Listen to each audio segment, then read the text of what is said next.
Shalom, Bapak Ibu yang dikasihi Tuhan. Selamat bergabung kembali di dalam Bible Study Online CK7. Pada malam hari ini kita akan membahas 2 Samuel 20. Dan sebelum kita belajar tentang pasal ini, kita sama-sama memuji dan menyembah Tuhan. Kita minta urapan Tuhan turun atas kita semua, sehingga kita dimampukan untuk mengerti kebenaran firman Tuhan. Mari kita sembah Dia. Korea wata shanda karawata sike kakaria wata sike ko kiara la la la la la wata sike ko haleluya Yesus Korea wata sike kakaria wata shanda karawata sike ko haleluya haleluya terima kasih Tuhan. Terima kasih Yesus. Korea wata shanda karawata sikika. Terima kasih Bapa. Haleluya. Korea wata shanda karawata sikika. Kaulah Tuhanku, Kaulah Rajaku.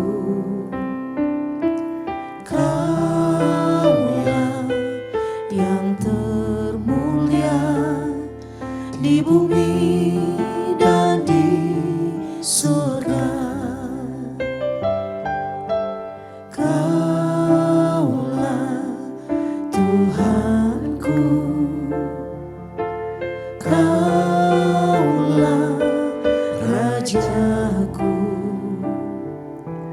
Kaulah yang termulia di bumi dan di surga. Ku sembah Kau Tuhan, ku sembah Kau Tuhan, ku puji, ku muliakan nama-Mu. Ku sembah Kau Tuhan, ku sembah Kau Tuhan, ku puji, ku muliakan nama-Mu.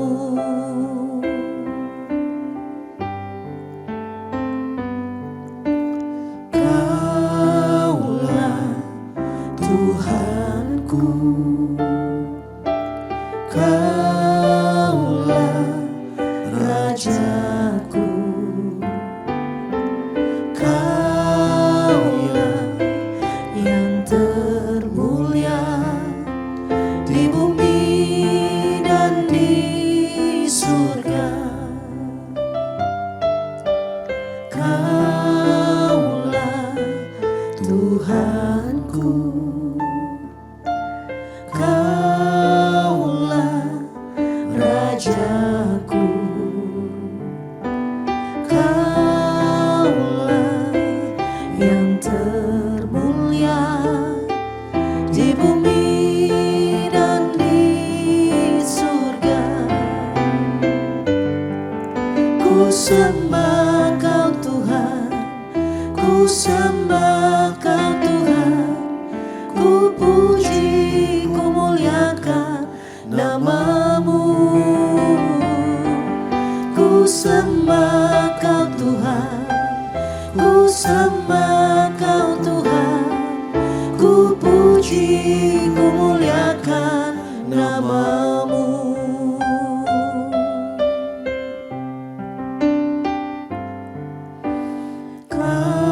Kaulah Tuhanku,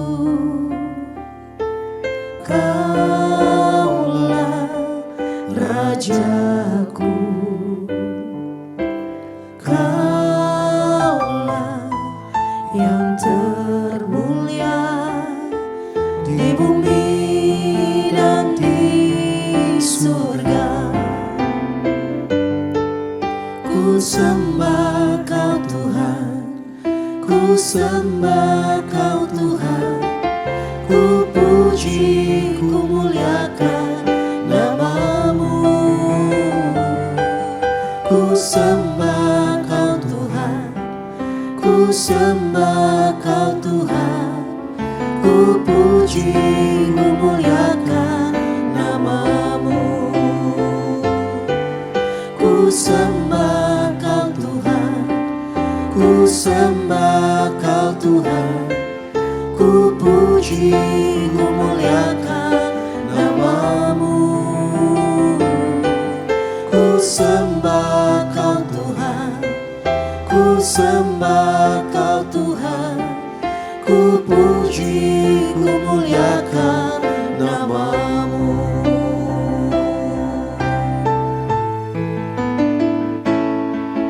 Ku sembah Kau Tuhan, ku sembah Kau Tuhan, ku puji, ku muliakan nama-Mu.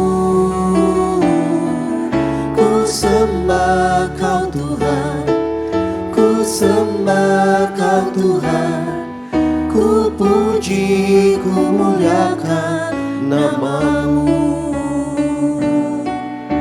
Ku puji, ku muliakan nama-Mu. Ku puji, ku muliakan nama-Mu. Kami puji, kami muliakan nama Yesus.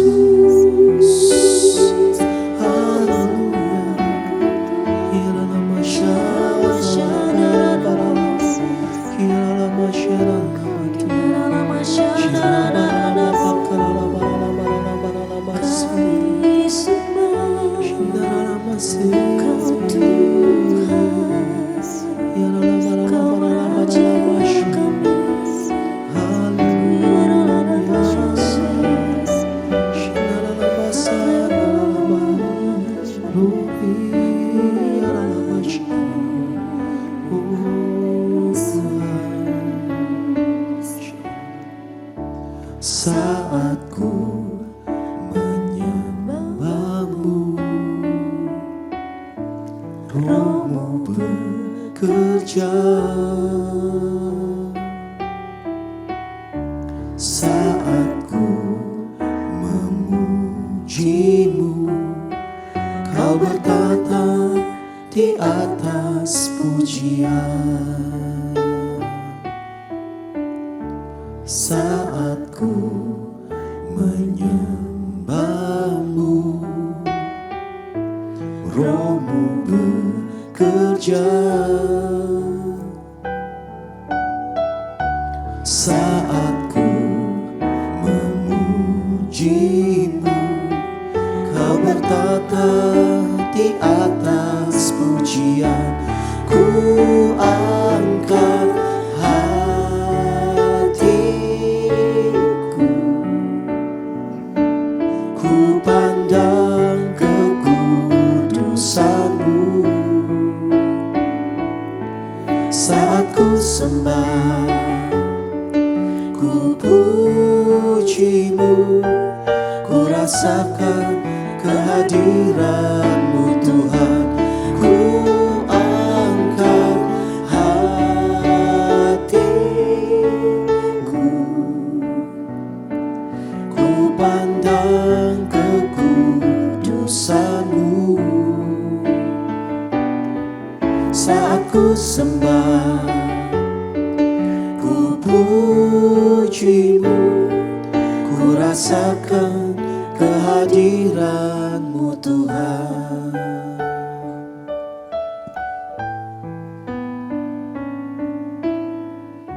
Saat ku menyembah-Mu,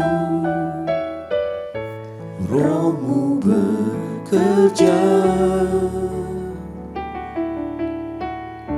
Saat ku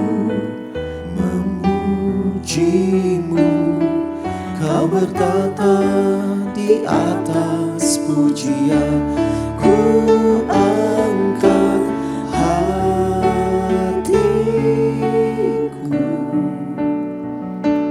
ku pandang kekudusan-Mu.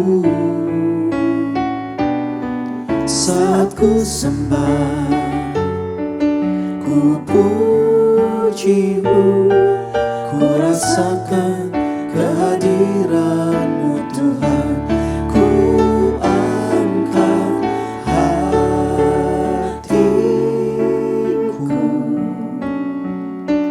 ku pandang kekudusan-Mu. Saat ku sembah, ku puji-Mu, ku rasakan kehadiran-Mu Tuhan. Ku angkat hatiku,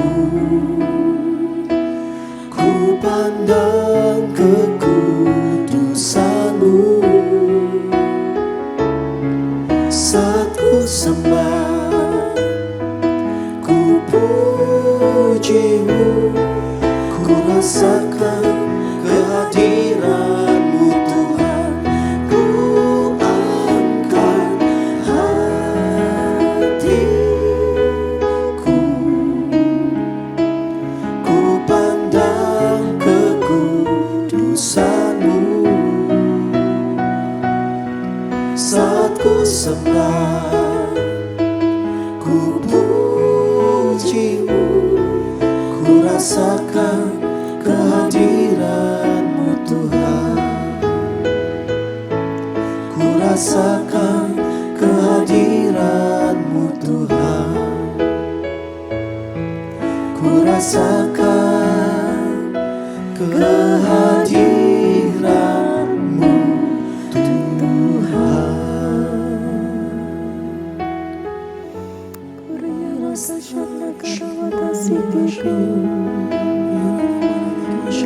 Rasakan hadirat-Mu Tuhan, hadirat-Mu Yesus, hanya perlukan Korea wata shanda karawata sikiko, Kiara lalana wata shande, Haleluya.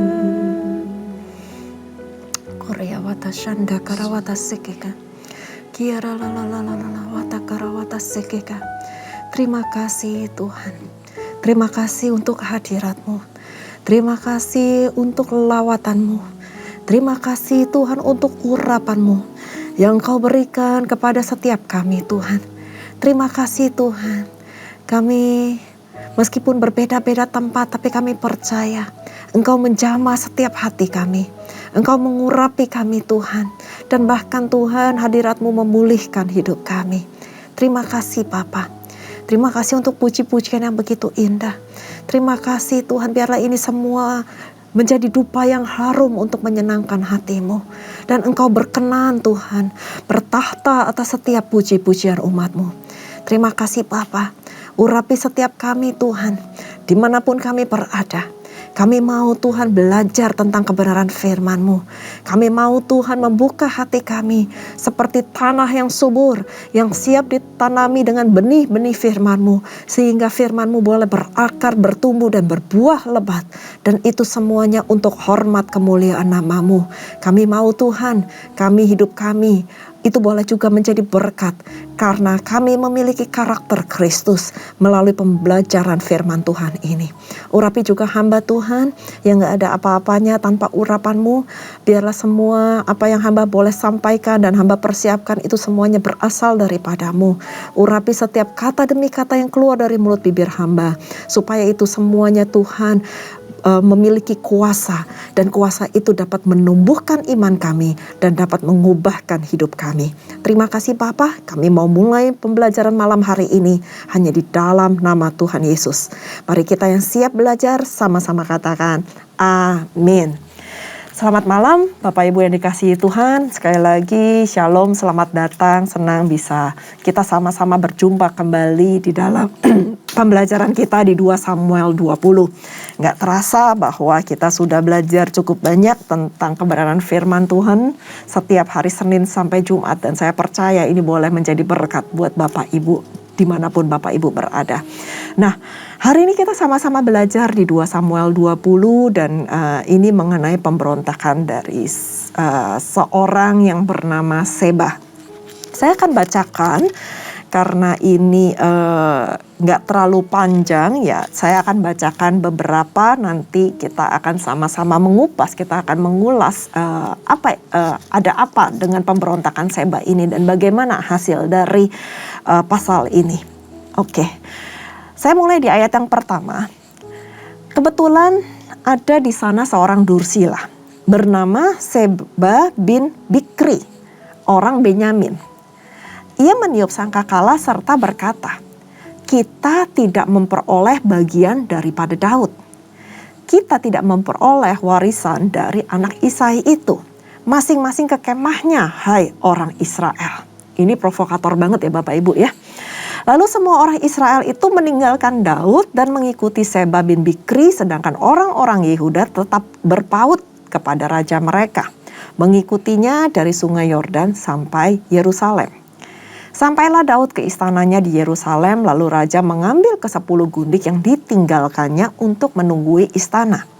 Kemudian dimasukkannya mereka dalam sebuah rumah di bawah penjagaan. Ia memelihara mereka, tetapi tidak menghampirinya. Mereka tetap terasing seperti janda sampai hari mati mereka. Berkatalah raja kepada Amasa, "Kerahkanlah bagiku orang-orang Yehuda dalam 3 hari, kemudian menghadaplah lagi kemari." Lalu pergilah Amasa mengerahkan orang Yehuda. Tetapi ia menunda-nunda tugas itu sampai melewati waktu yang ditetapkan raja baginya. Lalu berkatalah Daud kepada Abisai, "Sekarang Seba bin Bikri lebih berbahaya bagi kita daripada Absalom. Jadi engkau bawalah orang-orangmu itu dan kejarlah dia supaya jangan ia mencapai kota yang berkubu, dan dengan demikian ia luput daripada kita." Lalu Yoab, orang Kreti itu dan orang Pleti dan semua pahlawan keluar menyusul dia. Mereka keluar dari Yerusalem untuk mengejar Seba bin Bikri. Ketika mereka sampai ke batu besar yang di Gibeon, maka Amasa sudah tiba di sana lebih dahulu daripada mereka. Adapun Yoab mengenakan pakaian perang dan di luarnya ada ikat pinggang dengan pedang bersarung terpaut pada pinggangnya. Ketika ia tampil ke muka, terjatuhlah pedang itu.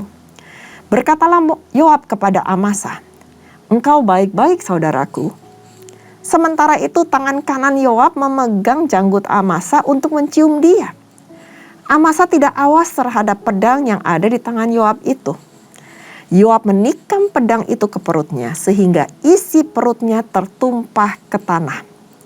Tidak usah ia tikamnya 2 kali sebab ia sudah mati. Lalu Yoab dan Abisai adiknya terus mengejar Seba bin Bikri. Dan seorang dari orang-orang Yoab tinggal berdiri di dekat mayat itu sambil berkata, "Siapa yang suka kepada Yoab dan siapa yang memihak kepada Daud, baiklah mengikuti Yoab." Dalam pada itu Amasa terguling mati dalam darahnya di tengah-tengah jalan raya.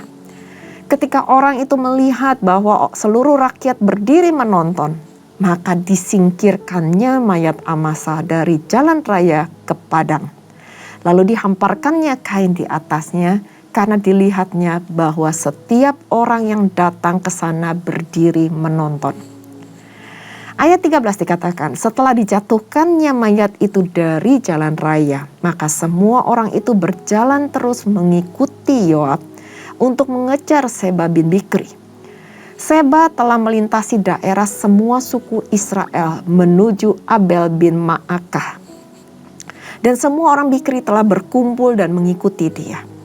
Tetapi sampailah orang-orang Yoab lalu mengepung dia di Abel bin Maakah. Mereka menimbun tanah seperti tembok terhadap kota ini. Dan tembok itu merapat sampai ke tembok luar, sedang seluruh rakyat yang bersama-sama dengan Yoab menggali tembok kota itu untuk meruntuhkannya. Lalu berserulah seorang perempuan bijaksana dari kota itu, "Dengar, katakanlah kepada Yoab, mendekatlah kemari supaya aku berbicara dengan engkau." Lalu mendekatlah Yoab kepada perempuan itu. Bertanyalah perempuan itu, "Engkaukah Yoab?" Jawabnya, "Benar." Lalu berkatalah perempuan itu kepadanya, "Dengarkanlah perkataan hambamu ini." Jawab Yoab, "Baik." Kemudian berkatalah perempuan itu, "Dahulu biasa orang berkata begini, baiklah orang minta petunjuk di Abel dan di Dan, apakah sudah dihapuskan? Apakah yang telah ditetapkan oleh orang-orang yang setia di Israel? Tetapi engkau ini berikhtiar membinasakan suatu kota, apalagi suatu kota induk di Israel. Mengapa engkau hendak menelan habis milik pusaka Tuhan?" Lalu Yoab menjawab, Jauhlah daripadaku untuk menelan dan memusnahkan. Bukan begitu halnya. Tetapi seorang dari pegunungan Efraim yang bernama Seba bin Bikri telah menggerakkan tangannya melawan Raja Daud. Serahkanlah dia seorang diri, maka aku akan undur dari kota ini. Lalu berkatalah perempuan itu kepada Yoab, "Baik, kepalanya akan dilemparkan kepadamu dari belakang tembok ini." Ayat yang terakhir di ayat ke-22. Kemudian masuklah pula perempuan itu dan berbicara kepada seluruh rakyat dengan bijaksana. Sesudah itu mereka memenggal kepala Seba bin Bikri dan melemparkannya kepada Yoab. Yoab meniup sangkakala, lalu terserak-seraklah mereka meninggalkan kota itu masing-masing ke tempatnya. Maka pulanglah Yoab ke Yerusalem kepada raja. Sampai situ dulu pembacaan kita pada malam hari ini. Di pasal ini kita belajar mengenai setelah pemberontakan dari Absalom, anak Daud, kini Daud diperhadapkan pada pemberontakan yang berikutnya, yaitu dari seorang dursila bernama Seba bin Bikri. Orang ini dipandang oleh Daud lebih berbahaya daripada Absalom, sehingga Daud berupaya untuk menghentikan gerakan Seba ini. Diutuslah Abisai setelah tahu bahwa Amasa nggak bisa dipercaya. Karena pada saat Daud minta Amasa untuk mendapatkan Seba, menghentikan Seba, lalu kembali padanya dalam 3 hari, Amasa sengaja mengulur-ngulur waktu yang sudah ditetapkan oleh Daud. Tadi kita sudah baca sama-sama di awal pada pasal ini. Dan Yoab pun diminta untuk membunuh Amasa mati di tangannya. Nah, satu hal yang menarik pada saat itu adalah pada saat Yoab ingin memusnahkan, ingin meruntuhkan tembok yang dibangun oleh orang-orang Seba. Jadi membuat kayak sebuah benteng. Sehingga ada seorang perempuan bijaksana yang minta untuk berbicara kepada Yoab. Dikatakan bahwa dulu biasa orang berkata begini di ayat 18 dan 19. Baiklah orang minta petunjuk di Abel dan di Dan. Apakah sudah dihapuskan? Apakah telah ditetapkan orang-orang yang setia di Israel? Dan engkau mau membinasakan suatu kota, apalagi satu kota induk di Israel. Kenapa hendak kamu menelan habis milik pusaka Tuhan? Sehingga perkataan dari seorang perempuan yang bijaksana itu membuat Yoab tersadar. Ia teringat pada tradisi dan ketentuan nenek moyang, betapa pentingnya menjaga milik pusaka Tuhan. Dan hal ini disampaikan, diingatkan kembali oleh seorang perempuan yang bijaksana itu untuk mencegah terjadinya pertumpahan darah yang akan memakan korban lebih banyak lagi. Dan apa yang terjadi? Akhirnya perempuan itu minta izin untuk memenggal kepala dari Seba dan menyerahkannya kepada Yoab. Dan akhirnya Seba pun mati. Karena perempuan yang bijaksana ini berbicara kepada seluruh rakyat dengan cara yang bijaksana pula. Sehingga apa yang menjadi keinginan dari Yoab itu terkabulkan. Bukan saja Seba itu diserahkan kepada Yoab seorang diri, bahkan Seba itu mati. Nah, hal ini kita bisa pelajari bahwa kita penting untuk memelihara milik pusaka Tuhan. Dan bagaimana seorang perempuan yang bijaksana itu mencegah jatuhnya banyak korban. Di sini penting untuk kita memiliki hati dan pikiran yang bijaksana, dan bahkan juga dikatakan bahwa perempuan itu berkata-kata dengan cara yang bijaksana. Bapak Ibu yang dikasihi Tuhan, cara kita berpikir, cara kita berkata-kata, jangan menjadi provokator. Jangan mengadu domba. Jangan memperkeruh suasana. Tapi biarlah apa yang keluar dari mulut bibir kita itu adalah kata-kata yang penuh dengan hikmat yang daripada Tuhan. Sehingga hanya perkataan-perkataan yang bijaksana yang keluar dari mulut kita. Dan itu bisa menenangkan hati banyak orang. Dan bahkan menenangkan hati orang yang sedang dilanda emosi. Karena kalau seandainya seseorang lagi emosi, mungkin dia lupa akan kebenaran-kebenaran firman Tuhan. Apakah kita sebagai orang-orang yang ada di sekelilingnya mau nambah-nambahin, atau justru kita meredam emosi itu dan kita menenangkan hati dan pikirannya. Dan satu hal yang saya pelajari, pada saat kita lagi emosi, seperti Yoab, yang sebenarnya cuma disuruh Berseba, tapi dia mau meruntuhkan kota. Bahkan kota itu adalah kota milik pusaka Tuhan. Jangan seperti itu. Jangan seperti Seba atau Yoab yang begitu penuh dengan emosi. Kalau kita sedang emosi, jangan mengambil keputusan. Karena keputusan pada saat kita emosi bisa berdampak fatal. Atau bahkan kita bisa menyesali apa yang telah kita putuskan pada saat kita emosi. Dan pastinya kita nggak akan mendapatkan solusi yang terbaik dari keputusan kita itu. Bahkan mungkin hal-hal yang bertolak belakang itu akan terjadi. Maka dari itu Bapak Ibu yang dikasihi Tuhan, milikilah hati yang penuh dengan kesabaran. Ada buah roh di dalam kehidupan kita. Jika kita semakin melekat kepada Tuhan, maka Tuhan akan kasih kita hikmat.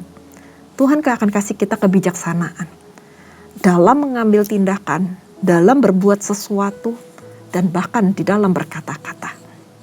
Saya berdoa, pada malam hari ini Tuhan mengurapi kita, Tuhan memampukan kita untuk hidup bijaksana, sesuai dengan firman Tuhan, sesuai dengan hati Tuhan. Sehingga kita nggak sembarangan melakukan segala sesuatu, nggak sesuai dengan emosi kita. Biar sekeliling kita panas, tetapi kita bisa menahan panasnya amarah tersebut, panasnya emosi tersebut. Nah, apa yang kita bisa pelajari di dalam 2 Samuel 20 ini? Saya catat ada 2 hal yang penting. Yaitu yang pertama, miliki hati yang tenang pada saat mengambil keputusan. Minta hikmat dan roh Tuhan yang menuntun setiap langkah dan setiap keputusan yang kita ambil. Dan yang kedua, kita harus belajar menghormati apa yang menjadi milik pusaka Tuhan. Kita nggak menyembah karena cuma Tuhan yang bisa kita sembah. Tapi paling enggak kita menghormati. Jangan semena-mena dengan apa yang Tuhan telah berikan di dalam kehidupan kita. Karena kita semuanya adalah milik pusaka Tuhan. Mari kita berdoa. Bapa kami yang baik, terima kasih Tuhan untuk pembelajaran kami pada malam hari ini. Terima kasih Tuhan bahwa Engkau telah membukakan rahasia kebenaran firman-Mu di dalam pasal ini tentang pemberontakan Seba. Tentang bagaimana emosi dari seorang Yoab yang ingin meruntuhkan kota karena kesalahan dari seseorang. Seorang yang dursila ini. Kami belajar Tuhan, kami mau menjadi perempuan yang bijaksana. Seperti yang dikatakan di pasal 20 ini. Bahwa seorang perempuan bijaksana yang dapat mengingatkan Yoab tentang hal-hal yang mungkin dia sudah lupakan karena tertutup oleh emosinya, tertutup oleh amarahnya. Dan kami juga mau belajar dari seorang perempuan yang bijaksana ini. Bagaimana dia dapat berkata-kata dengan cara yang bijaksana. Kami berdoa Tuhan, biarlah hikmat yang daripada Engkau, urapan yang daripadamu turun atas kami semua. Sehingga kami dimampukan untuk hidup dengan bijaksana. Untuk hidup penuh dengan roh-Mu. Sehingga kami nggak menyimpang ke kanan dan ke kiri. Kami tetap pada koridor-Mu Tuhan. Kami tetap fokus kepada apa yang Engkau inginkan dalam kehidupan kami. Mampukan kami Tuhan, mampukan anak-anak-Mu. Dan hamba percaya, Roh-Mu akan senantiasa menuntun kami, menasehati kami. Maka dari itu Tuhan, curahkan Roh-Mu atas kehidupan kami. Karena kami butuh Engkau. Terima kasih Bapa, berbicaralah terus kepada setiap kami. Dan jikalau kami saat ini dalam keadaan emosi, mungkin kami dalam keadaan kesel, marah kepada seseorang, ajar kami Tuhan untuk dapat melepaskan pengampunan. Ajar kami Tuhan untuk belajar sabar. Dan biarlah buah roh itu ada di dalam kehidupan kami. Terima kasih Bapa. Urapi jemaat-Mu dimanapun mereka berada. Berkati mereka. Terima kasih Bapa. Dan sebelum kami berpisah satu dengan lainnya, kami rindu untuk menerima berkat yang daripada-Mu. Mari Bapak Ibu yang dikasihi Tuhan, kita mengangkat kedua tangan kita dan kita siap menerima berkat. Terimalah berkat yang berlimpah-limpah dari Allah Bapa, kasih karunia yang sempurna di dalam anaknya Tuhan kita Yesus Kristus, persekutuan manis dengan Roh Kudus, menyertai Bapak Ibu sekalian dimanapun Bapak Ibu berada. Mulai saat ini sampai Maranatha, Tuhan datang kembali untuk yang kedua kalinya, menjemput kita di awan-awan permai, dan bahkan untuk selama-lamanya. Mari kita yang sudah menerima berkat, sama-sama katakan, amin. Tuhan Yesus memberkati. Shalom.